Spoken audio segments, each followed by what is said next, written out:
న్యాయాధిపతుల గ్రంథము 6వ అధ్యాయము 12వ వచనం చదువుదాం. యెహోవా దూత అతనికి కనపడి, పరాక్రమం గల బలాఢ్యుడా, యెహోవా నీకు తోడై ఉన్నాడని అతనితో అనెను. మిద్యానీయుల చేతుల్లో ఇశ్రాయేలీయులు బానిసలుగా బ్రతుకుతున్న దినాలు ఆ దినాలు. అలాగే మిద్యానీయులు ఇశ్రాయేలు యొక్క పంటనంతటిని ధ్వంసం చేసి మిడతల దండుగా వచ్చేసి సర్వనాశనం చేసి తినడానికి తిండి కూడా లేకపోకుండా వారిని ఆ విధంగా భయంకరమైన ఆకలితో అలమటించేటట్లుగా చేశారు ఈ మిద్యానీయులు. అంతేకాకుండా ఆ మిద్యానీయులు ఇశ్రాయేల్ని హీన దశలోనికి తీసుకొచ్చారు.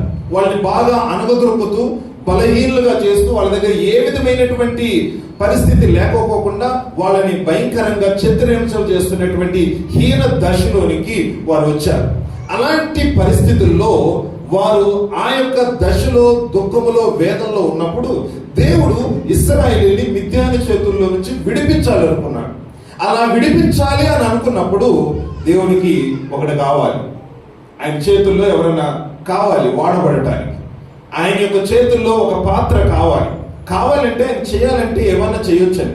ఈవెన్ గాబ్రియల్ దూతను మిఖాయేలు దూతను కిందకు తీసుకొచ్చి యుద్ధాలు చేయాలంటే మిఖాయేల్ని పంపించేసి మిద్యానులందరూ నాశనం చేసేసి ఇశ్రాయేలుని మీరు విడిపించండి అని అంటే అది జరుగుతుంది. కానీ దేవుడు మనిషిని వాడుకోవాలని కోరుకుంటున్నాడు. నేను చూస్తున్నప్పుడు ఎవరు నా కోసం వస్తారు అని ఆయన ఎదురు చూస్తా ఉన్నాడు. అలాగే ఐగుప్తు దేశంలో ఇశ్రాయేలు మగ్గుతున్నప్పుడు మోషేని దేవుడు ఏర్పాటు చేసుకుని విడిపించాడు. అలాగే ఆయా సందర్భాల్లో దేవుడు తన యొక్క కార్యాన్ని చేయడానికి ఆయన చేతుల్లో ఒక ఆయుధం కావాలి, లేకపోతే ఒక వ్యక్తి కావాలి. చూడండి, మన ప్రణాళికలు వేరు, దేవుని యొక్క ప్రణాళికలు వేరు. ఓకే, మనం ఆలోచన చేస్తుంది వేరు, దేవుడు ఆలోచన చేస్తాం ఇది. మనము ఒకటి అనుకుంటాం, కానీ దేవుడు మన గురించి ఇంకొకటి అనుకుంటాడు. అందుకని దేవుని యొక్క ఆలోచన ధోరణిలో మన ఆలోచనలు కూడా ఉన్నప్పుడు దేవుడు మన పట్ల చేయాలనుకున్నటువంటి కార్యం నెరవేర్చబడుతుంది. కానీ దేవుని యొక్క ఆలోచనలకి మన ఆలోచన కొంచెం దూరంగా ఉంది అనుకోండి, ఆ అలైన్మెంట్ లేదనుకోండి, సో అప్పుడు ఏమవుతుంది అంటే దేవునికి మనం దూరంగా ఉంటాం. సో మోషే అనుకున్నాడు నేను గొర్రెలు కాసుకుంటాను, కానీ దేవుడు అనుకున్నాడు ఇశ్రాయేలుని విడిపించే గొప్ప నాయకుడు కావాలని. అలాగే దావీదు అనుకున్నాడు గొర్రెలు కాసుకుంటాను, కానీ నేను రాజుగా ఉంచాలనుకున్నాను నేను. అలాగే సౌలు సంఘాన్ని చిత్రహింసలు చేసి నాశనం చేయాలనుకున్నాడు, కానీ దేవుడు అనుకున్నాడు నా చేతిలోకి వస్తే ఎన్ని సంఘాలు నాశనం చేశావో అన్ని సంఘాల కంటే ఎక్కువగా నీ ద్వారా నేను ఆరంభిస్తాను. అంటే మనం అనుకుంటాం ఒకటి, కానీ దేవుడు అనుకుంటాడు మరొకటి. అలాగే గిద్యోను జీవితంలో తను అనుకుంటున్నాడు ఒకటి, అదేమిటంటే ఆయన అక్కడ ఏం చేస్తున్నాడు 11వ వచనంలో ఆయన అనుకున్నటువంటి విషయం ఏంటంటే గిద్యోను మిద్యానీయులకు మరుగై ఉండి గాను చాటున గోధుమలు దున్నుచున్నాడు. అంతే ఆయన పని. ఆయనకు అసలు ఆలోచన ఏంటంటే నా ప్రాణం కాపాడబడితే చాలు, మిద్యానీయులు వచ్చి నన్ను అటాక్ చేయకుండా ఉంటే చాలు, లేకపోతే నేను వాళ్ళు కనపడకుండా ఉంటే చాలు. ఇదే ఆయన సొంత ప్రాణం కాపాడటం కోసం ఆయన బాగుంటున్నాడు. అంతే ఆయన ప్రణాళిక అది. నేను నా ప్రాణం కాపాడుకుని ఇతరులు ఏమైతే ఏమి, వాళ్ళు ఎలాగుంటే ఏంటి, సో నేను నా కుటుంబం ఇలా కాపాడబడితే చాలు అని ఒక స్వార్థపూరితమైనటువంటి ఆలోచన ఈ విధంగా గిద్యోను ఆలోచన చేస్తున్నాడు. ఎందుకు నాకు, సో నేను నా కుటుంబము అంతే ఈ మూల దాక్కుంటాను, లేకపోతే నా కుటుంబం ఏమైనా కానీ నేనైతే ఇక్కడ దాక్కుంటాను, ఎవరు నన్ను చూడకూడదు, నేను ప్రాణాలతో ఉండాలి, వాళ్ళు నన్ను బాధ పెట్టొద్దు, హింస పెట్టొద్దు, ఎవరు నన్ను అనకూడదు అని ఆ విధంగా సేఫ్ జోన్లో లేకపోతే కంఫర్ట్ జోన్లో ఉండాలని ఆయన ఆలోచన. అది గిద్యోను యొక్క ఆలోచన. సేమ్ థింగ్ మనం కూడా అలాగే ఆలోచన చేస్తాం. ఇతరులకు ఏమైతే నాకేంటి, నేను నా కుటుంబం హ్యాపీగా ఉంటే చాలు, లేకపోతే నేను మంచిగా ఉంటే చాలు, ఎందుకు వాళ్ళతో గురించి నేను ఆలోచన చేయాలి, ఎందుకు వాళ్ళ గురించి నేను పట్టించుకోవాలి, వాళ్ళు నన్ను ఎందుకు అనాలి, నేను ఎందుకు అనాలి, సో నేనేదో సైలెంట్గా నా పని నేను చేసుకుంటాను. అది నీ ఆలోచన, కానీ దేవుడు నీ గురించి అది ఆలోచన చేయట్లేదేమో. అలా దేవుడు నీ గురించి ఆలోచన చేయట్లేదేమో. నీ గురించి దేవుడు ఏం ఆలోచన చేస్తున్నాడో ఒకసారి ప్రభువా నా గురించి నువ్వేం ఆలోచన చేస్తున్నావు, ఏంటి నీ ప్రణాళిక? మనం అనుకుంటాం ఒకటి, కానీ దేవుడు చేయాలనుకుంటుంది మరొకటి. అందుకని మనము ఏదైతే మన గురించి అనుకుంటున్నామో ఆ ఆలోచనలు మనకి సరిగా ఉండొచ్చు, కానీ దేవుడు కాదేమో. అందుకని ఇక్కడ ఈ బలాఢ్యుడైనటువంటి ఈయన్ని ఏమని పిలుస్తున్నాడంటే, ప్రాణాలు కాపాడుకోవడానికి రాయి చోటను దాక్కొని, గానుగు చోటను దాక్కొని, మరుగై ఉండి ఎవరు కనపడకుండా ఉండాలనుకున్న వ్యక్తిని పరాక్రమ కలిగిన బలాఢ్యుడా అనే ఆ మాటతో సంబోధిస్తున్నాడు. అంటే ఎంత పిరికివాడో చూడండి ఈ యొక్క గిద్యోను, ఎంత భయపడుతున్నాడు చూడండి, ఎంత స్వార్థంగా నా ప్రాణం కాపాడుకుంటే చాలు అని అనుకుంటున్నాడు చూడండి. కానీ దేవుడు అట్లా అనుకోవట్లేదు. ఏమన్నాడంటే, నువ్వు పరాక్రమ కలిగిన వాడివి, నువ్వు శూరవీరుడివి, నువ్వు బలాఢ్యుడివి, రా, నీ ద్వారా నీ కార్యం చేయాలి. నిన్ను కాపాడటమే కాదు, సర్వ ఇశ్రాయేల్ అందరూ నేను కాపాడాలనుకుంటున్నాను. అది దేవుని యొక్క ప్రణాళిక. చూసారా, మన పనులు చేయాలనుకుంటే మనమే కాపాడుకుంటాం, కానీ దేవుని పనులు చేయాలంటే మనల్ని బట్టి ఇతరులు కూడా దీవించబడతారు, ఇతరులు కూడా కాపాడబడతారు. కానీ కొన్నిసార్లు మనం ఏం చేస్తామనంటే, మన భక్తి మనకుంటేనే చాలు, మన కుటుంబం కోసం ఉంటేనే చాలు, ఇంకా ఇతర విషయాలు నాకు అవసరం లేదు అని అనుకుంటాం. కానీ పరాక్రమ కలిగిన బలాఢ్యుడా, నువ్వు పైకి రా, నిన్ను కాపాడుతాను, నీ కుటుంబాన్ని కాపాడుతాను, నీ ద్వారా సంఘాన్ని కాపాడుతాను, నీ ద్వారా అనేకుల్ని నేను కాపాడుతాను. అబ్రహాముని దేవుడు ఎందుకు పిలిచాడు చెప్పండి? అబ్రహాముని పిలిచింది 2 ఆలోచనలు ఉన్నాయి. నిన్ను ఆశీర్వదిస్తాను, అలాగే నీ ద్వారా అనేకులు ఆశీర్వదించబడతారు. ఎలా ఆశీర్వదించబడతారంట? ఆకాశంలోని నక్షత్రముల వలె, సముద్రము ఒడ్డునటువంటి ఇసుక రేణువుల వలె. అంటే అబ్రహాము కుటుంబము ఇతరులకి ఆశీర్వాదకరమైన కుటుంబంగా మారిందంతే. చూసారా? అంటే he was a channel of blessings for the more people. అంటే చాలా మందికి ఆయన ఆశీర్వాదకరంగా ఉంటారు. అంటే దాని అర్థము, చాలా సార్లు మనం ఏంటంటే, మన గిన్నె నిండితే చాలు, పొర్లి పోకూడదు అంతే. అంటే ఈ ఆశీర్వాదాలు ఎవరికి వెళ్ళకూడదు. మా గిన్నె నిండితే చాలు, మా కడుపు నిండితే చాలు, మా భక్తి మాకు సరిపోద్ది, మా కుటుంబానికి సరిపోద్ది, నాకు సరిపోద్ది, నేను మరుగై ఉంటాను, నేను వెనకాల కూర్చుంటాను, ఎప్పుడు నేను ముందుకు రాను, నేను పాట పాడడానికి రాను, నేను వాక్యం చెప్పడానికి రాను, నా బ్రతుకు అంతే, నేను లాస్ట్ బెంచ్ అన్నట్లు మనం చాలాసార్లు అనుకుంటాం. అది నీ ఆలోచన. బట్ దేవుడు నీ పట్ల ఉన్న ఆలోచన ఒక్కసారి ఆలోచన చేస్తావా?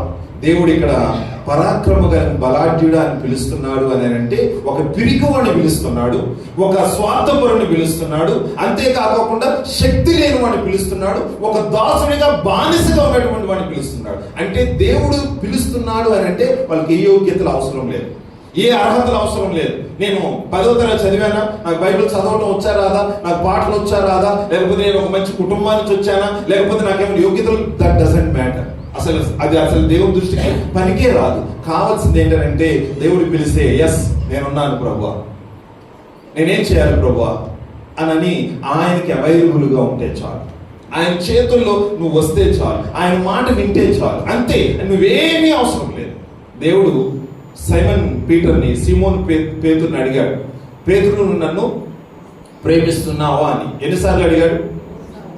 పేతురు నన్ను ప్రేమిస్తున్నావా, పేతురు నన్ను ప్రేమిస్తున్నావా అని 3 సార్లు అడిగాడు. 3 సార్లు అడిగిన తర్వాత 3 సార్లు చెప్పాడు, అవును ప్రభువా నేను నిన్ను ప్రేమిస్తున్నాను అన్నప్పుడు ఆయన ఒక మాట చెప్పాడు పేతురుకి, నువ్వు నా మందని మేపుము అన్నాడు. అంటే దాని అర్థం, మందను మేపడానికి ఏ యోగ్యతలు అవసరం లేదు, మందను మేపడానికి దేవుని ప్రేమిస్తే చాలు. హల్లెలూయా. మందను మేపడానికి దేవుని ప్రేమిస్తే చాలు. అంటే దేవుని ప్రేమించడం అంటే దాని అర్థం ఏంటంటే, నన్ను ప్రేమించేవాడు నా ఆజ్ఞలు గాయకుంటాడు, అంతే. దేవుని ఎవరైతే ప్రేమిస్తారో ఆయన మాట వింటారు. అలాగే దేవుడు ఎవరిని వాడుకోవాలనుకుంటున్నారో వారు దేవుని మాట వింటారు, దేవుని మాటకు లోబడతారు. మన సొంత విషయాలు కాదు, మన సొంత ప్రయత్నాలు కాదు, నేను నా ఇష్టం, నాది నా అని నా అనేది ఉండదు. ఎందుకు అని అంటే, నేను దేవుని చేతిలో ఒక పాత్రని, నా ద్వారా అనేకులు ఆశీర్వదించబడాలి, దీవించబడాలి అనే మనసు ఉంటది. కానీ ఈయనకు అలాంటి మనసు లేదు. గిద్యోను అలాగే పిరిగితనంతో ఉన్నాడు. దేవుని మీదే ఆయనకు నమ్మకం లేకుండా ఉంది, అలాగే తన మీదే తానే నమ్మకం లేకుండా ఉన్నాడు. ఎందుకనంటే ఇక్కడ చూడండి 13-14 వచనాలు చదివితే, ఒకవేళ నీవే మాతో ఉంటే ఎందుకు నాయనా ఇలాంటి పరిస్థితులు జరిగేవి, ఐగుప్తులు జరిగిన అద్భుతాలు ఎక్కడున్నాయి, అలాగే మమ్మల్ని నడిపించిన వాడు మిథ్యాను చేతులు ఎందుకు అప్పచెప్తాడు? దేవుని మీదే. అంతేకాకుండా దేవుడు నేను ఇక్కడ ఉండు, నేను ఒకటి తీసుకొస్తా, అది చేస్తే నేను నమ్ముతాను, ఇవన్నీ కూడా చివరికి చూపించాడు దేవుడు. చూపించిన తర్వాత ఆయన నమ్మేశాడు. 24వ వచనంలో బలిపీఠం కూడా కట్టాడు. సో సమాధానంగా ఉన్నాడు, అంతే. సో అంతా కూడా ఆయన ఒప్పుకున్నాడు. తర్వాత దేవుడు ఆయన చెప్తా ఉంటే ఆయన అన్నాడు, నేను ఏ పాటి వాడిని ప్రభువా, నా గోత్రం ఏ పాటిది, 14-15 వచనాల్లో నేను ఏ పాటి వాడిని, ఇవన్నీ చెప్పుకుంటూ వచ్చాడు. అంటే దేవుడు 2 విషయాలు ఇక్కడ ఆ వ్యక్తికి బలపరిచాడు. ఏంటంటే నేను నీతో ఉన్నాను, నేను నిన్ను విడిపిస్తాను అని చెప్పడానికి దేవుడు ఆయన బలపరిచాడు. ఒక అద్భుతం కూడా చేశాడు, ఒక సూచన కూడా చూపించాడు. అలాగే రెండవది, నువ్వు ఏ పాటి వాడి కానీ నువ్వెందుకు అనుకుంటావు? 15వ వచనంలో ఏంటంటే, చిత్తము నా ఏలిన వాడ, దేని సహాయం చేత నేను ఇశ్రాయేలును రక్షింపగలను? నా కుటుంబము మనష్షే గోత్రముల ఎన్నిక లేనిదే, నా పితరుల కుటుంబంలో నేను కనిష్ఠునై ఉన్నానని ఆయనతో చెప్పగా, అందుకు యెహోవా అయితే ఏంటి? అంతే కదా ఆయన చెప్తుంది. అసలు నువ్వు కనిష్ఠుడు అయితే ఏంటి, ఎన్నిక లేని వాడు అయితే ఏంటి, చదువు రాకపోతే ఏంటి, లేకపోతే నీకు ఏ విషయంలో కూడా పరిజ్ఞానం లేకపోతే ఏంటి, అయితే ఏంటి అంటే ఆ లిస్ట్ అంతా చెప్పుకుంటూ వచ్చాడు. సాకుల లిస్ట్ కదా, సాకుల లిస్ట్ అంతా చెప్పుకుంటూ వచ్చాడు. ఏంటంట, మనష్షే గోత్రం, అర్ధ గోత్రం, చాలా చిన్న గోత్రం అది. ఓకే, అలాగే ఎన్నిక లేని గోత్రం. ఏది కూడా చిన్నోడు, పెద్ద కొడుకు ఏం కాదు, జ్యేష్ఠ కుమారుడు, చిన్నవాడు, ఇంకా నాకు భయం ఉంది, లేకపోతే నాకు ఎప్పుడు కూడా ఈ విషయాల గురించి జ్ఞానం లేదు, ఇవన్నీ లిస్ట్ చెప్పాడు. కింద దేవుడు ఒక మాట అన్న, అయితే ఏంటి, నేనున్నాను కదా, నేనుంటే నీ యొక్క యోగ్యతల గురించి ఆలోచన ఏంటి, నేను నీతో ఉంటే నువ్వు ఎందుకు ఆలోచన చేయాలి అంటే నేనేం చెప్పాలనుకుంటున్నాను అని అంటే, ఏది లేకపోయినా దేవుడు నీతో ఉంటే చాలు, అన్నీ ఉన్నట్లే. ఓకే, సో ఈ రీతిగా ఆయన్ని దేవుడు బలపరిచాడు, ధైర్యపరిచాడు. అంతే, దేవుని యొక్క సన్నిధిలో ఆయనకున్న పిరికితనం పోయింది, ఆయనకున్నటువంటి అవిశ్వాసం పోయింది, దేవుని మీద విశ్వాసం ఉంది, నేను కూడా చేయగలను అని తన మీద కూడా ఒక విశ్వాసం వచ్చింది. Okay, right. సో ఈ రోజు నేను ఆయన చేసినటువంటి 3 గొప్ప కార్యాలు నేను మీకు తెలియపరచాలని ఆశపడుతున్నాను. Okay, the achievements of Gideon. Okay, Gideon యొక్క సఫలతలు, లేకపోతే గిద్యోని యొక్క విజయాలు ఏంటి ఆయన చేశాడు, what was the success of Gideon అని మనం ఆలోచన చేస్తే 3 విషయాలు తనలోంచి మనం నేర్చుకుంది. దేవుడు ఆయన పిలిచాడు, పిలిచి ఏం చేయమన్నాడు, అవి ఏం చేశాడు, ఆయన జీవితంలో మర్చిపోలేనివి ఏదైతే ఉన్నదో అవి మనం అర్థం చేసుకుందాం. ఓకే, సో ఈ రీతిగా దేవుని యొక్క మాట వినడానికి సిద్ధంగా ఉన్నాడు. ఆ మాట విన్న తర్వాత ఆయన చేసినటువంటి 3 విషయాలు 8వ అధ్యాయానికి వద్దాం. 8వ అధ్యాయం నుంచి మనము చదువుకుంటే 21, 22, 23 వచనాల్లో ఈ 3 విషయాలని మనము అర్థం చేసుకోవడానికి ప్రయత్నం చేద్దాం. ఓకే, సో 21వ వచనంలో ఉన్నటువంటి మాట నేను చదువుతున్నా. అప్పుడు జబహు పల్మునాలు, ప్రాయము కొలది నరునికి శక్తి ఉన్నది కనుక నీవు లేచి మా మీద పడుమని చెప్పగా, గిద్యోను లేచి జబూలును సల్మునాను చంపి వారి ఒంటెల మెడల మీదనున్న చంద్రహారములను తీసుకొనెను. ఓకే, నెంబర్ వన్ ఏంటంటే he was a mighty warrior. Okay, ఆయన ఎవరు అని అంటే బలము కలిగినటువంటి యుద్ధ వీరుడు. ఓకే, ఆయన అసలు బలాఢ్యుడు కానే కాదు, లేకపోతే పరాక్రమం కలిగిన వాడు కానే కాదు. కానీ ఇప్పుడు ఆయన ఏం చేశాడంటే జబూలును సల్మానును చంపేశాడు. ఎవరు అనుకుంటున్నారు జబూలును సల్మాన్? ఓకే, సల్మునాను ఇద్దరు ఎవరు అనుకుంటున్నారు? వీళ్ళిద్దరు ఎవరంటే మిద్యానీయుల రాజులు. వాళ్ళిద్దరు మిద్యానీయుల రాజులు. చూడండి, ఇక్కడ మనము 8వ అధ్యాయంలోని మనము 5వ వచనము మనము చదివితే అర్థమవుతుంది. అతడు, నా వెంటనున్న జనులు అలసి ఉన్నారు, ఆహారమునకు రొట్టెలు వారికి దయచేయడి, మేము మిద్యాను రాజులైన జబూహును సల్మునాను తరుముచున్నాను. అంటే దాని అర్థం ఏంటో తెలుసా? ఎక్కడో గానుగు చాటున, ఎక్కడో భయంకరమైనటువంటి స్థితిలో పడిపోయినటువంటి ఆ గిద్యోను ఎంత పరాక్రమ కలిగిన వాడయ్యాడనంటే ఆ దేశపు రాజుల్ని హతం చేసేశాడు, ఆ దేశపు రాజుల్ని నాశనం చేసేశాడు, ఆ దేశపు రాజులను చంపేశాడు. అంటే దాని అర్థం ఏంటో తెలుసా? అసలు ఏమీ ఎరగని వాడు, ఏమీ చేయనటువంటి వాడు, సాధారణ ఒక సైనికుని చంపాడంటే అనుకోవచ్చు, లేకపోతే మంత్రిని చంపాడు అనుకోవచ్చు. కానీ ఇద్దరు రాజులు, ఒక్క రాజు కాదు, ఇద్దరు రాజుల్ని గిద్యోను ఖడ్గము చంపివేసింది. హల్లెలూయా. చూడండి ప్రియమైన దేవుని బిడ్డలారా, నేను ఆయన యొక్క బ్యాక్గ్రౌండ్ గురించి మీకు చెప్తున్నాను. ఏ స్థితిలో ఉన్నాడు ఆయన, ఏ స్థితిలో ఉన్నాడు, ఇప్పుడు ఏ స్థితిలో కనిపిస్తున్నాడు అంటే రాజులు తల నరికి అంత బలమైన పరాక్రమ కలిగిన యుద్ధ వీరుడిగా మారిపోయాడు. అంతే, ఆ గానుగ దగ్గరే ఉండి దేవుని మాట వినకుండా నేను ఇదే చేసుకుంటాను ప్రభువా, నేను ఇక్కడే దాక్కుంటాను ప్రభువా అని అనుకుంటే ఆయన జీవితము ఏమైపోయేదో మనకు తెలియదు. కానీ దేవుని మాట విన్నాడు, ప్రభువా నేను నమ్ముతున్నాను నువ్వు నాతో ఉన్నావు అని. అలాగే నేను నన్ను కూడా నమ్ముతున్నాను, నీ ద్వారా నేను సమస్తము చేయగలను అని. ఆ విశ్వాసం తన మీదకు వచ్చినప్పుడు దేవుడు ఆయనకి ఇచ్చినటువంటి గొప్ప కార్యం ఏంటో తెలుసా? రాజుల్నే చంపేశాడు, రాజుల్ని ఆయన ద్వారా చంపించేశాడు. నేనేం చెప్పాలనుకున్నాను ప్రియమైన దేవుని బిడ్డలారా, ఈ రోజు నువ్వు ఏ విషయంలో నేను పనికిరాను, లేకపోతే నా వల్ల కాదు, నా ద్వారా ఏ విధమైనటువంటి మంచి కార్యం జరగదు, ఐఎమ్ గుడ్ ఫర్ నథింగ్ అని నువ్వు ఎన్నోసార్లు నువ్వు తక్కువగా అంచనా వేసుకుంటున్నావేమో. కానీ నీ ద్వారా దేవుడు రాజుల్ని హతమార్చి అంత గొప్ప కార్యాలు చేయించాలనుకుంటున్నాడు. హల్లెలూయా. ఒక్కసారి మనం ఆలోచన చేయండి, ఎందుకు మనం వెనకంజ వేస్తున్నాం, ఎందుకు మనం దాక్కుంటున్నాం, ఎందుకు మనం వెనకాల చాటున మరుగుగా ఉంటున్నాం, ఎందుకు మనం ముందుకు రావద్దని అనుకుంటున్నాం? అది ఎందుకో తెలుసా? You are thinking only about yourself. నీ గురించి నువ్వు ఆలోచన చేస్తున్నావు, సంఘం గురించి ఆలోచన చేస్తున్నావా? లేకపోతే నా ద్వారా ఇంకొకరు ఆశీర్వాదకరంగా ఉండాలని నువ్వు ఆలోచన చేస్తున్నావా? లేదు లేదు. నువ్వే ఆ మరుగుని ఎంతకాలం ఉంటావు? దేవుడు నిన్ను మైటీ వారియర్గా చేయాలనుకుని ఆలోచన చేస్తుంటే నువ్వు పిరికి వాళ్ళగా ఇంకెంతకాలం ఉంటావు?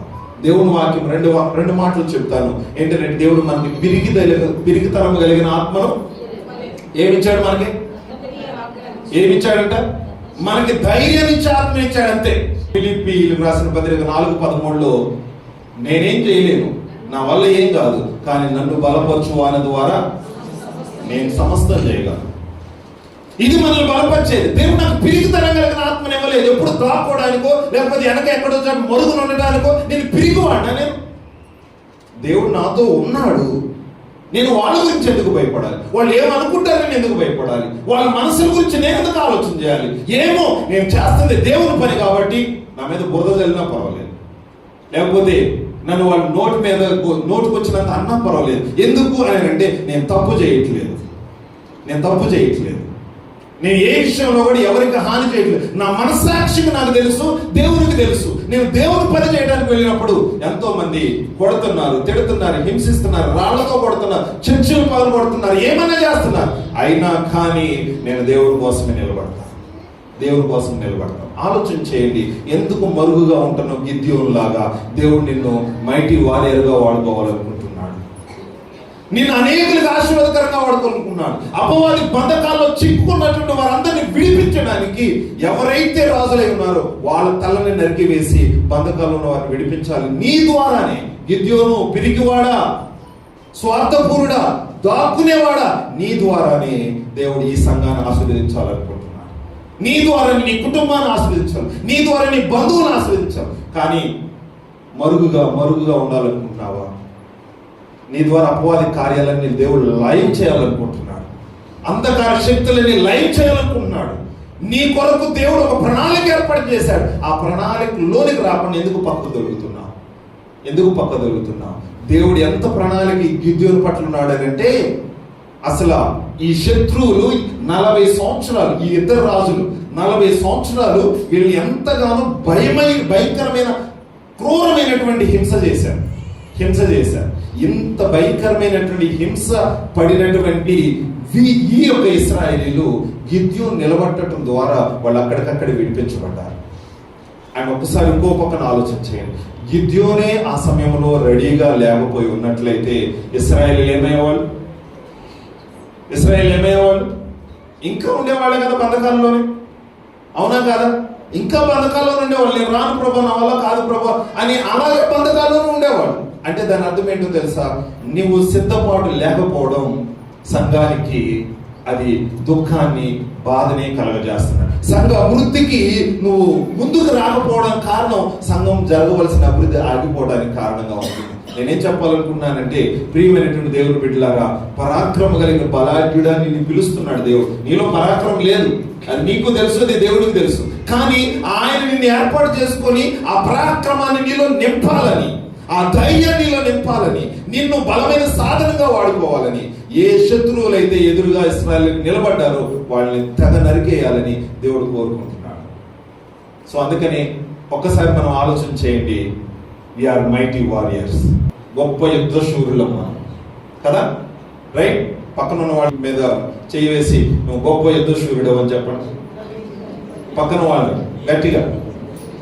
రైట్? పక్కన వాళ్ళు మీరు చెప్పారు కదా, మీ మీద మీకు నమ్మకం లేదు, మీరు వెనకాల నేను కూడా గొప్ప యుద్ధ శూరుని అనుకోండి, మీరు వెనకాల కొట్టుకోండి. మీరే ఉందా లేదా మీకు?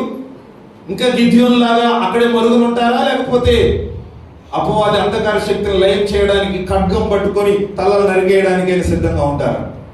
రైట్? నెంబర్ 1, దేవుడు ఆయన ఎలా వాడుకున్నాడు అని అంటే, శత్రువుల్ని మిడతల లాంటి సైన్యం అంట, వాళ్ళ సైన్యం తెలుసా? ఎలాంటి సైన్యం?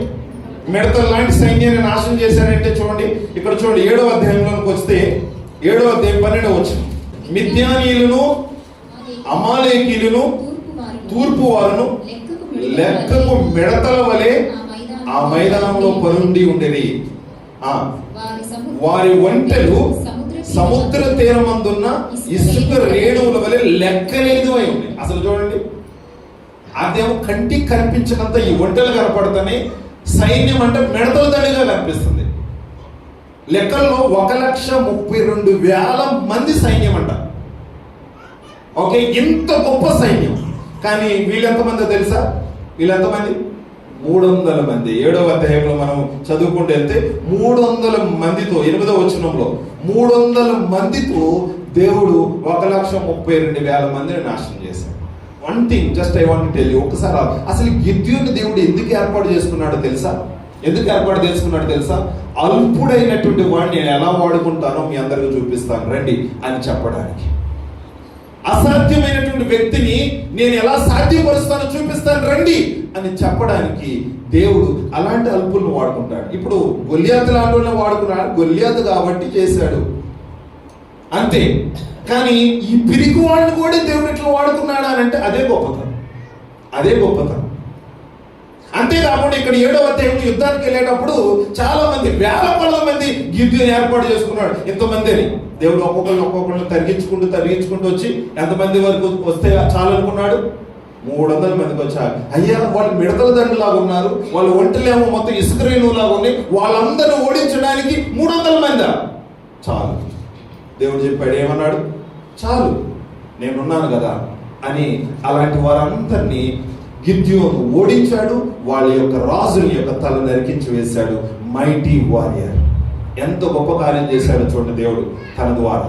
రైట్? నెంబర్ 1, ఆయనలో జరిగినటువంటి గొప్ప కార్యం ఏంటంటే, ఒక పరాక్రమ కలిగినటువంటి యుద్ధ వీరుడిగా మనకి ఇక్కడ కనిపిస్తున్నాడు. మిడతల దండు లాంటి సైన్యాన్ని హతమార్చడానికి, ఇసుకరేణు లాంటి ఒంటెలు కూడా హతమార్చడానికి దేవుడు బలహీనుని బలపరిచి వాడుకుంటున్నాడు. హల్లెలూయా, హల్లెలూయా. మనందరం బలహీనులమే, కానీ దేవుడు మనతో ఉంటే బలాఢ్యులు. మనం కూడా మారిపోగలం గిద్యోను లాగా. ఓకే, నెంబర్ 2, 22వ వచనం ఏంటి అని అంటే, ఇప్పుడు ఇశ్రాయేలు గిద్యోనుతో, నీవు మిద్యానుల చేతులను మమ్మల్ని రక్షించుదు గనుక నీవును నీ కుమారుని కుమారును మమ్మల్ని ఏలుమని చెప్పిరి. Hallelujah. Second thing, he was a great judge for Israelites. Okay, రెండోది ఏంటంటే, ఈ మిద్యాను నుంచి మమ్మల్ని విడిపించావు కదా గిద్యోను, నీవు నీ కుమారులు మమ్మల్ని ఏలండయ్యా, మా మీద రాజుగా ఉండండి అయ్యా, మా మీద న్యాయాధిపతిగా ఉండండి అయ్యా, మేము ఎలా నడవాలో మమ్మల్ని కొంచెం మీరు గైడ్ చేయండి అయ్యా, మేము ఎలా ముందుకు వెళ్ళాలో మీ యొక్క అధ్యక్షతను మమ్మల్ని నడిపించండి అయ్యా అని వాళ్ళందరూ వచ్చి కోరుతున్నారంట. గిద్యోను దగ్గరకు వచ్చి, నిన్ను, నీ కుమారుల్ని, నీ కుటుంబం మమ్మల్ని ఏలండి అయ్యా అని కోరుతున్నారంట.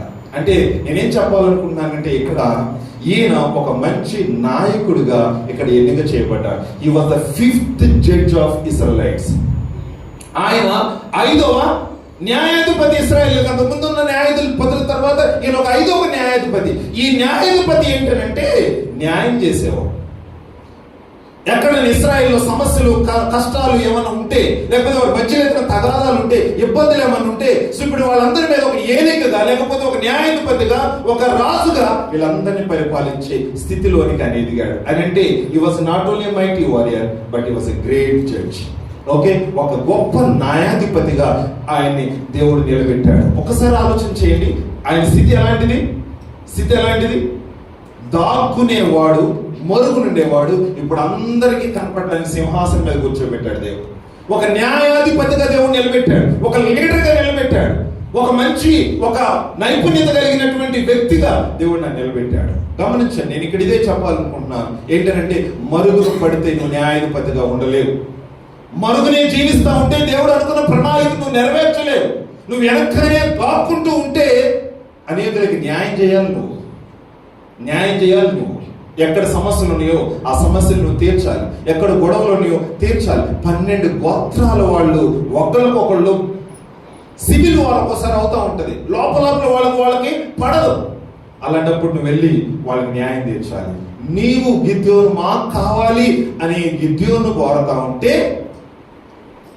గిద్యోను నిజంగా ఆలోచన చేస్తున్నాడు, దేవుడు నన్ను అందుకే నన్ను ఈ స్థితిలోకి తీసుకొచ్చి, అందుకే అనుకుంటా దేవుడు నన్ను ఆ మరుగైన పరిస్థితుల నుంచి ఇక్కడ తీసుకొచ్చింది. గమనించండి ప్రియమైన దేవుని బిడ్డలారా, ఇక్కడ కూర్చున్న మనందరినీ దేవుడు ఒక నాయకుడిగా చూడాలని కోరుకుంటున్నాడు, ఒక జడ్జిగా చూడాలని కోరుకుంటున్నాడు. ఈ సంఘానికి ఒక ప్రయోజనకరమైన ఒక లీడర్గా నన్ను చూడాలనుకుంటున్నాడు. అలాగే దేవుడు నిన్ను చూడాలనుకుంటున్నప్పుడు లార్డ్ ఐఎమ్ రెడీ, నేను సిద్ధంగానే ఉన్నాను, నేను అసలు వెనక్కి వెళ్ళను ప్రభువా. ఎందుకంటే నేను గుర్తెరిగాను ఏంటంటే ముందు నువ్వు నాతో ఉన్నావు, సూచక్రియలు చేసావు, నువ్వు నాతో ఉన్నావని. అలాగే నేను ఒక బలహీనుడిని, నా ద్వారా రాజుగా చెప్పించే అంత గొప్ప బలాన్ని నాకు ఇచ్చావు.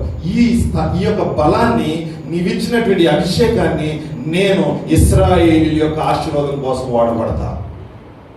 ఇదే నా యొక్క జీవితంలో ఒక నిర్ణయం అని ఆ విధంగా తన జీవితాన్ని ఒక న్యాయాధిపతిగా గడపడానికి ఉపయోగించుకున్నాడు. చూడండి ప్రియమైన దేవుని బిడ్డలారా, నేనేం చెప్పాలనుకున్నానంటే ఈ రోజు ఇక్కడ నువ్వు కూర్చున్నావు, కానీ దేవుడు నేను ఒక నాయకుడిగా చూడాలనుకున్నాడు ఈ సంఘంలో. హల్లెలూయా. ఒక నాయకుడిగా మనం చదువుతాం కదా చిన్నప్పుడు, నేటి పిల్లలు ఎప్పుడు పిల్లలుగానే ఉంటారా? ఎల్కేజీ చదివేవాడు 20 సంవత్సరాలు వచ్చిన ఎల్కేజీ చదువుతాడా? అవునా? కొంతమంది మరుగుజ్జోళ్ళు ఉంటారు కదా, మరుగుజ్జోళ్ళు తెలుసా మీకు? పొట్టువాళ్ళు. ఓకే, వాళ్ళకి పుట్టినప్పుడు ఎంత హైట్ ఉంటారు, 25 సంవత్సరాలు వచ్చినా ఇంతే. వయసు పెరిగింది కానీ ఏం పెరగల, ఎత్తు పెరగల. అలా కాదు మన జీవితం ఉండవలసింది. దేవుడు నిన్ను ఎంతగా ఆశీర్వదించుకుంటూ వెళ్తున్నాడో నువ్వు అంతగా అనేకులకు ఆశీర్వాదకరంగా మారాలి. హల్లెలూయా. నువ్వు అంతగా ఇతరులకు దీవెనకరంగా ఉండాలి. దేవుడు నిన్ను నాయకుడిగా చూడాలనుకుంటుంటే నువ్వెందుకు దాని వెనకాల దాక్కుంటున్నావు? ఎవరేమంటారని? ఎందుకు నీ యొక్క ఆలోచన? దేవుడు నిన్ను గొప్పగా ఇశ్రాయేలుని ఏలడానికి వాళ్ళు కోరుతున్నారు. మమ్మల్ని వచ్చి నేనేమి కోరట్లేదు, నేను ఓడించాను కదా వాళ్ళందరినీ, ఇక నేనే న్యాయాధిపతిని, రండి మీరు నా మాట వినాలి అని ఆయనే కోరుకోవట్లా. ఇశ్రాయేలీలందరూ వచ్చి మిద్యానీయుల నుంచి నువ్వే కదా మమ్మల్ని విడిపించింది, లేకపోతే ఇంకా మేము బందీ గృహంలోనే ఆ చెరసాలు ఉండేవాళ్ళమే కదా, కానీ అలా కాకోకుండా మమ్మల్ని కాపాడావు కాబట్టి నువ్వు మాకు రాజుగా ఉండు. నీ ద్వారా మేము ఎన్నో నేర్చుకున్నాం, నువ్వు మాకు నేర్పించు, మేము ఎన్నో విషయాల్లో నీ ద్వారా మేము ఆశీర్వదించబడాలి అని కోరుకున్నప్పుడు తప్పకుండా ఆ రీతిగా చేయడానికి తన మనసును నిర్ణయించుకున్నాడు. నేనేం చెప్పాలనుకున్నానంటే, ఎక్కడో దాక్కున్న మరుగున్న వ్యక్తి దేవుడు న్యాయాధిపతిగా, ఇశ్రాయేలుకి 5వ న్యాయాధిపతిగా నియమించాడనంటే ఎంత గొప్ప ఉన్నతమైన స్థితిలో చూడండి, ఎంత గొప్ప నాయకుడిగా ఉన్నాడు చూడండి, ఎంత గొప్ప ఉన్నతమైన ఆశీర్వాదాలు ఇతరులకి కారణంగా ఉన్నాడు చూడండి. సో నెంబర్ 2 ఏంటంటే, హి వాజ్ ఎ గ్రేట్ జడ్జ్. ఒక గొప్ప న్యాయాధిపతిగా దేవుడు ఆయన నిలబెట్టాడు. 3వ విషయం నేను చెప్తున్నాను. 3వ విషయం 23వ వచనం. అందుకు గిద్యోను, నేను మిమ్మును ఏలను, నా కుమారుణ్ణు మిమ్మును ఏలరాదు, యెహోవా మిమ్మును ఏలునని చెప్పాను. హల్లెలూయా, హల్లెలూయా. సో 3వది ఏమిటంటే, he was a great hero of faith. He was a great hero of faith. అంటే ఆయన గొప్ప విశ్వాస వీరుడు. ఎందుకంటే అసలు ఇప్పటి వరకు దేవుని మీద నమ్మకం లేదు ఆయనకి, దేవుడు నాతో ఉన్నాడని నమ్మకం లేదు ఆయనకి, లేకపోతే దేవుడు ఈ గొప్ప కార్యాలు చేస్తాడని అసలు ఆయనకి ఏ విషయంలో కూడా నమ్మకం లేదు. ఇప్పుడు అందరూ వచ్చి నువ్వు మాకు న్యాయాధిపతిగా ఉన్నావనంటే నేనే పాటు వాడినయ్యా, దేవుడు మీకు న్యాయాధిపతిగా ఉంటాడు, దేవుడు నన్ను వాడుకుంటాడు, ఆయన మనల్ని పరిపాలిస్తాడు అని నా కొడుకులు కానీ నేను కానీ న్యాయాధిపతిగా మేము ఉండటం కాదు, దేవుడే. అంటే అర్థం ఏంటో తెలుసా? ప్రతి విషయానికి దేవుని మీద ఆధారపడే ఒక విశ్వాస వీరుడిగా గిద్యోను మారిపోయాడు. చూసారా, ఈయన ఇక్కడ మాట్లాడుతుంది అదే. నేనేంటి రాజుగా ఉండటం, నేనేంటి గిద్యోన్ని, నేనేంటి ఉండటం, నా పరిస్థితి ఏంటి, నా పిల్లలు ఉండటం ఏంటి? దేవుడే మనల్ని ఏలేవాడు, దేవుడే మనల్ని పరిపాలించేవాడు, ప్రతిదీ ఆయన మీద ఆధారపడితే మనకున్న ప్రతి అవసరత ఆయన తీరుస్తాడు అని ఒక విశ్వాస వీరుడిగా ఆయన ఇక్కడ పరిగణించబడుతున్నాడు. నేనేం చెప్పాలనుకున్నానంటే ప్రియమైన దేవుని బిడ్డలారా, మన ద్వారా దేవుడు మన సంఘాన్ని అనేకుల్ని ఆశీర్వాదకరంగా చేయడానికి నేను ఒక గొప్ప విశ్వాస వీరుడిగా చేయాలనుకుంటున్నాను. గొప్ప విశ్వాస వీరుడు నీ మీద నువ్వు ఆధారపడదు, నీ బలం మీద, నీ శక్తి మీద, నీకున్న యోగ్యతల మీద నువ్వు అసలు ఆధారపడదు. ఆధారపడవలసింది ఏంటంటే దేవుడు ఉన్నాడు. యేసేపు కూడా ఒకసారి రాజు చెప్పాడు, నేను విన్నాను నువ్వు దర్శనాలు కళల యొక్క అర్థం చెబుతావంట.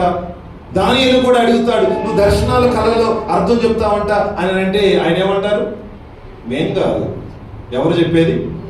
దేవుడే చెప్తాడు. మా దగ్గర ఏం లేదు, మేమేం చేయలేము, మేము నిమిత్త మాత్రులమే, మేము ఏ విషయంలో కూడా పనికిరాని వారమే, కానీ దేవుడి చేతిలో వచ్చాం కాబట్టి అనేకులకు పనికి వచ్చే వారంగా మేము వాడబడుతున్నాం. సో ఇక్కడ నేను ఒక మాట చూపిస్తాను చూడండి.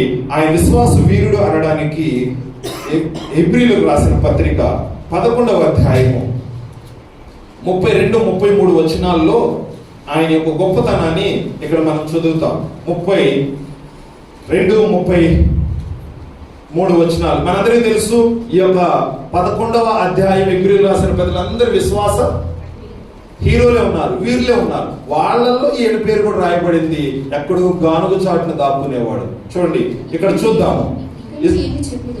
ఓకే, గిద్యోను చూడండి, మొట్టమొదటి పేరు ఆయన గిద్యోను, బారాకు, సంసోను, యెఫ్తా, దావీదు, సమూయేలు.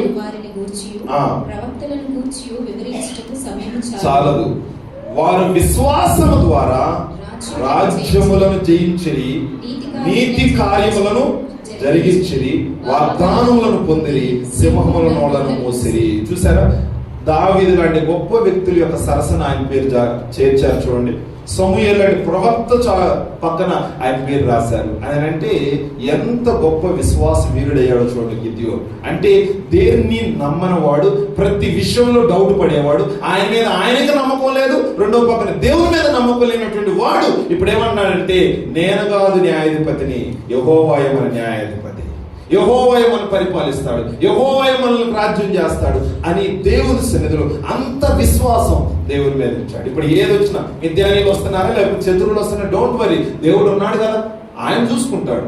నేను చిన్న పాత్రనే. అంటే నేనేం చెప్పాలనుకున్నానంటే, మన జీవితంలో గొప్ప కార్యాలు మనం చేయాలనంటే గొప్ప విశ్వాసము దేవుని మీద మనం కలిగి ఉండాలి, దేవుని మీద కలిగి ఉండాలి. రైట్, ఈ 3 విషయాలు మనం ఆయన జీవితంలో ఉన్నటువంటి గొప్ప విషయాలుగా మనం భావించుదాం. ఏంటంటే చెప్పండి, ఆయన ఏమేం చేశాడు? ఫస్ట్ ఆయన ఎవరు, ఎలాగా మార్చబడ్డాడు? ఒక పిరికివాడు, మరుగు నుండేవాడు ఎలా మార్చబడ్డాడు?